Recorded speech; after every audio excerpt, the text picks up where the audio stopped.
UP college में भगवा तलबा ने पुलिस की मौजूदगी में जुमे की नमाज रोक दी। नाज़रीन किराम, अस्सलामु अलैकुम वरहमतुल्लाहि वबरकातुहू।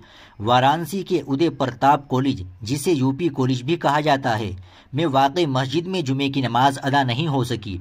कॉलेज इंतज़ामिया ने मस्जिद में नमाज की इजाज़त दी थी और दरवाजे पर पुलिस फोर्स भी तैनात थी, लेकिन भगवा परचम लेकर एहतजाज करने वाले हिंदुत्व तलबा ने नमाज नहीं होने दी।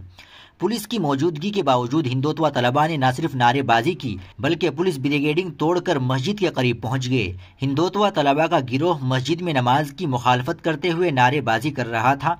ऐसा मालूम हो रहा था कि पुलिस बेबस और तमाशाई बनी हुई है। हिंदुत्व तलबा के साथ बड़ी तादाद में वकील भी दिखाई दे रहे थे। हिंदुत्व तलबा ने पहले ही इंतबाह दिया था कि अगर मस्जिद में जुमे की नमाज अदा की गई तो हनुमान चालीसे का पाठ करेंगे। नाज़रीन किराम, आप ऐसी खबर के ताल्लुक से क्या कहना चाहेंगे? कमेंट बॉक्स में ज़रूर बता दें। वीडियो को लाइक और शेयर ज़रूर कर दें। चैनल को भी सब्सक्राइब कर लें।